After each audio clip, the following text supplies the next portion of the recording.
Good evening, ladies and gentlemen. And sorry, I always love cussing on a live mic. Welcome to our community conversation on why same-sex matters. We have an outstanding, excellent dynamic panel and an even more outstanding dynamic moderator. So without further ado, I'm going to introduce Sean Buck and turn it over. I'll be doing the Oprah thing in the audience. If you have a question and you want to speak into the mic, or you probably could just stand up and yell at this point. But if you feel like you need to speak into a mic and you see me, just stop me and we'll do the Oprah thing. With that, we'll turn it over to Sean.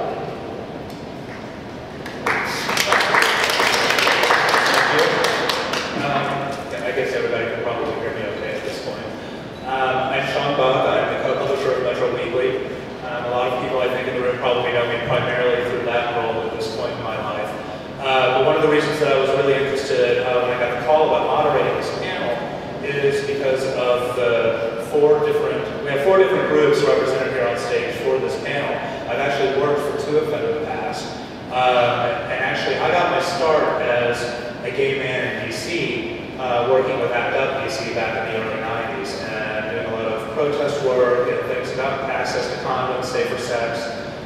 Moved on to work with Whitman-Walker Clinic for a couple of years doing the Male Sex Industry Project, and then went to the National Alliance of State and Territorial AIDS Directors for 5 years, working on the use of marketing techniques to promote safer sex, HIV prevention among multiple populations. So that's a very dry way of saying, I think, that I've been involved in this issue for a really significant portion of my life. So I think this is an important conversation for the community to keep having, and particularly given all the changes that have gone on in the past few years in terms of prevention and treatment, and the way just particularly the gay and bisexual or MSM community views itself these days in the context of what used to be an epidemic, and how do we conceptualize that now?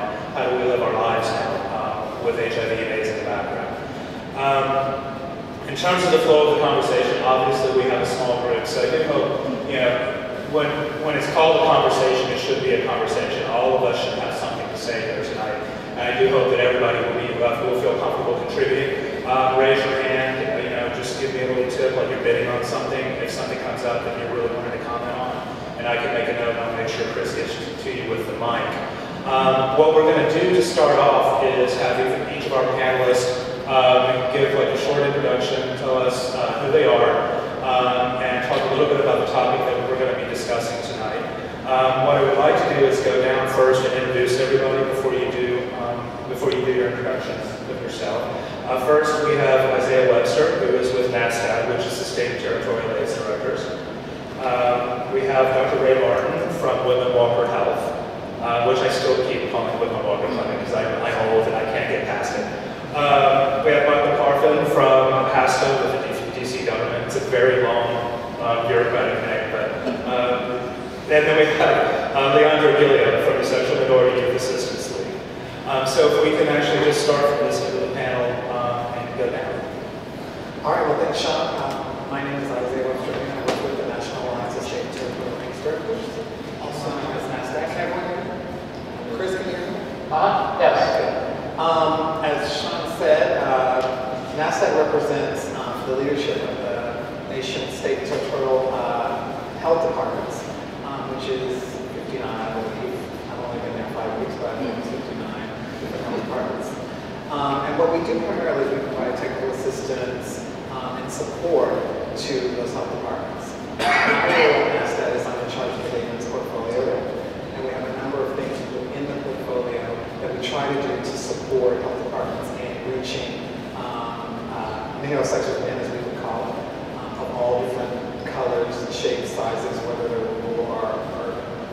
I was actually invited to join this panel prior to joining NASDAQ. I worked for 2 years at Metro AIDS as the director of capacity building there. So a lot of you probably know me from my job at MTA. And I'm celebrating my 12th year in HIV/AIDS field. I've been a HIV program manager for the past 9 years. I've been a capacity building assistance provider, which is a fancy way of saying I'm a trainer. So that's me. little bit more about what I do specifically, which is the So I'm Ray Martins. I'm the Chief Medical Officer at Whitman-Walker Health. And I've been in that position for 4 years. I'm an internist by training, but I predominantly do HIV medicine. Tonight I can talk about behavioral interventions and medical interventions to prevent HIV. Specifically, I can talk about treatment as prevention, HIV pre-exposure prophylaxis, and post-exposure prophylaxis. Hi everyone. I won't give my long bureaucratic title, but I will talk about what's in sort of the responsibility of my portfolio at the Department of Health in HIV/AIDS, hepatitis, STD, and TB. So I'm the condom man. I manage our condom distribution program. We're one of a handful in the nation that has a public sector free condom distribution program. I manage our capacity building programs, also known as training, working with small organizations in terms of building their HIV competency and their organizational development. I manage our social marketing programs, so what you see on the buses that come from DC come from the work that I'm responsible for in terms of crafting messages and campaigns that are addressing the topics we're talking about tonight, as well as others that try to reduce HIV prevalence, HIV incidence in the city. I also manage a sort of an array of working with some of our population groups. So I coordinate around young people, older adults, both spectrums, and also working with gay and bisexual men, and how we at the Department of Health can develop programs, initiatives, and messages that can help to do what we're talking about tonight and promote health among gay and bisexual men. So I also want to talk about some of the things that Ray is talking about from the governmental perspective and what DC, in terms of some of its intentions around what we're learning from science and from behavioral practice, and then also really as a conversation to get ideas from you, because that's part of what my job is as well, is to be able to gain community input and insight into our work so that we can do better and make it more effective. Hope you know. Thanks, Sean, to my fellow panelists. My name is Leandra Gilliam, and again, I'm from the Sexual Minority Youth Assistance League, also known as SMILE. And basically, SMILE, we are an organization, and my intersection into this is that we work with lesbian, gay, bisexual, and transgender youth. We primarily work with the African American population. And we have 5 focus areas that we work with. And primarily what I do, one of our focus areas is health and wellness.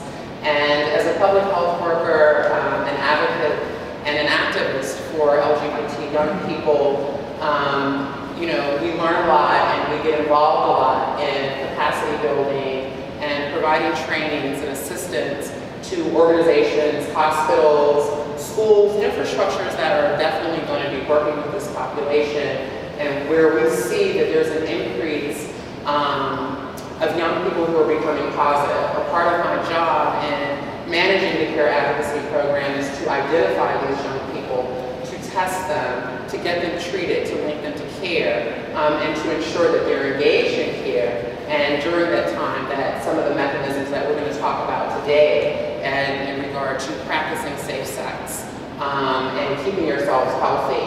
And so, coming on a little different perspective, I'm an activist for all, but really for the past 6 years, I have been working under the youth persona.